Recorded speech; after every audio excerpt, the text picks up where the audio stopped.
Are you ready to create a life you crave?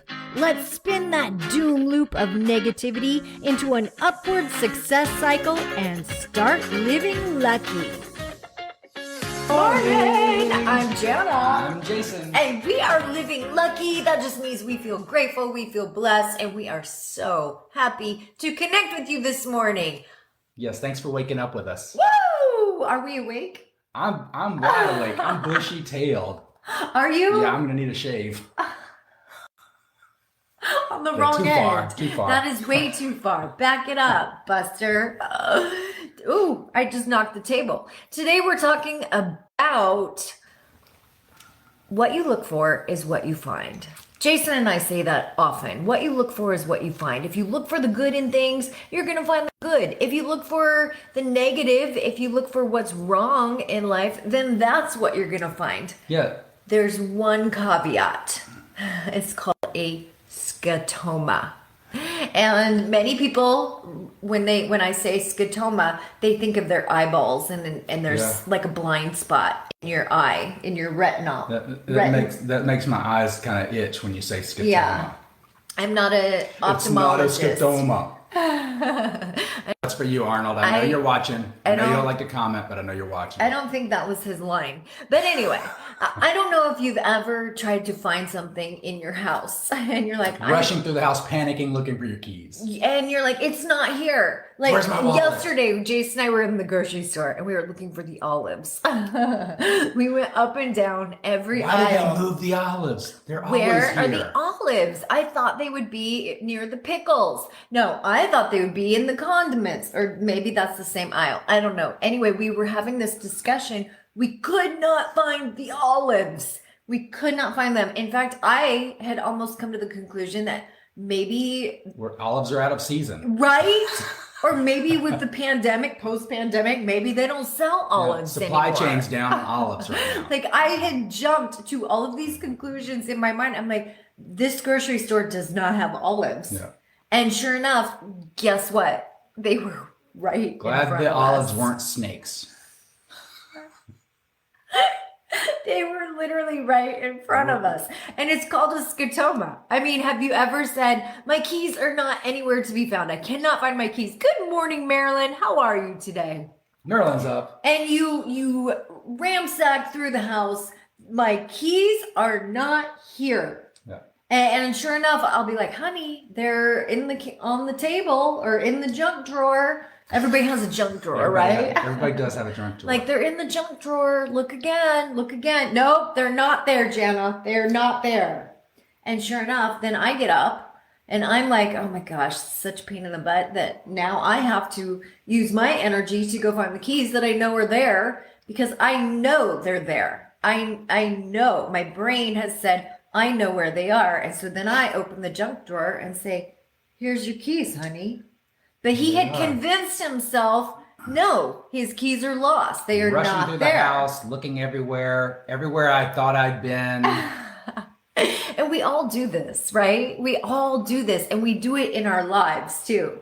We do it in our lives because there's an energy. There's an energy and a belief. No. It's not going to happen for me. You know, like I'm building a career and there's a belief. Oh, why isn't it working? Why isn't it happening? I remember when I first got into sales. Yes. I was trying to get the sale. And it was like, why? I have to get it. I have to get the next one. And it was like, get 100 no's. And I was like, I've gotten so many no's so far. I've got and I felt this, it was almost like desperation sneaking in. And that's what happens because desperation brings a whole different energy. Yeah. Have you ever been single and you try to get a date and for some reason... You get hungry eyes. You do. People can smell desperation.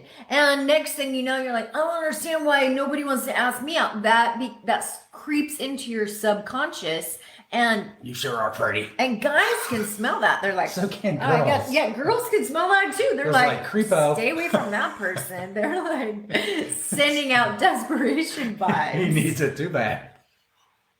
It is. He just got out of prison. It's wanting it too badly. It's wanting it too much. It's like when we got together. Yes. Both of us had kind of gotten to a spot in life where we were so happy with ourselves. That's the looking paradox. It's where you say you're still. So when Jana and I first met, we had both gotten so still and happy with who we were as people. And then we got trapped together for 4 hurricanes. And we were in the same house for 10, 15 days, which equates to about 6 months of dating. But we were still, and we were also happy. We weren't looking for love. We weren't anything, but it came to a point where it was like love found us because we had stopped looking. So let me go back, because we've spat out all these BBs, and let me get to the gunshot here. Let me get to the target. Nice. The sniper round. Yes. What you look for is what you will find. Reticular activating system. Now, if you muddy that intention up with frenzy, desperation, need, overwhelm, neediness, those are your fears. Those are all kind of victim type. Then that's what you're going to find. And you're sending mixed signals to the universe. I don't know if you've ever been low on money and you just see your bank account going a little lower, and you're like, I need money, I need money, I need money. And then all of a sudden, money can smell it. Money can smell energy. However, if you just stop and go, you know what? Money just comes to me. I have everything I need. That's abundant. A different energy, and money wants to flow to you. Then literally, you will find money in the street. You will. You will. That happens. But you have to let go of this. It's a negative energy is what it is. It's the need. It's the victim. It's like, it's feeling like it's the lack mentality. You know, I was writing a speech in my head, which is what I do almost all the time. But I actually... She says, huh? I was doing a speech. I talk to myself constantly. But I was writing a speech, and I actually wrote in my brain, we manifest not only our dreams and our destiny, but we also manifest our deepest fears. And sometimes we don't realize we're doing it. Sometimes it is in our subconscious mind, and we manifest those fears. But if you just take the time to walk through those fears, then they're no longer fears. And that's a hard hump to get over. So I haven't thought this completely through. Okay. But take that fear and kind of look at the reflection of it. So I think of, like, your mom's having surgery today. Everyone say a prayer for my mom. She's going in for hip surgery today, and she's going to do great. I know this. I just know it. I can feel it. But if we can all say a little prayer and send good vibes to her, send healing vibes, and she's going to be up and going by the end of the day. Yeah. And I remembered some of my surgeries, and there's always that little thing in the back of your mind where you think, what if? But you have to put the reflection up and say, okay, well, what are all the positives and what are the outcomes that I want? Like, what are the best case scenarios, and what am I looking to get out of this? And if you're focused on that, then that's where you land. I mean, that is where you land. And you're not saying to not be prepared, right, and to not think and educate yourself on all of the warnings and the downsides and that's of the thing. things. You have to sign all that paperwork, and the paperwork is nerve-wracking. Right. Because the paperwork, I mean, just signing paperwork for anesthesia will scare the tar out of you. Because they're like, no, we're not responsible for your death. The tar, I feel like we're back to the bushy-tailed tar now. Well, but you have to focus on what you want, what your outcome is going to be.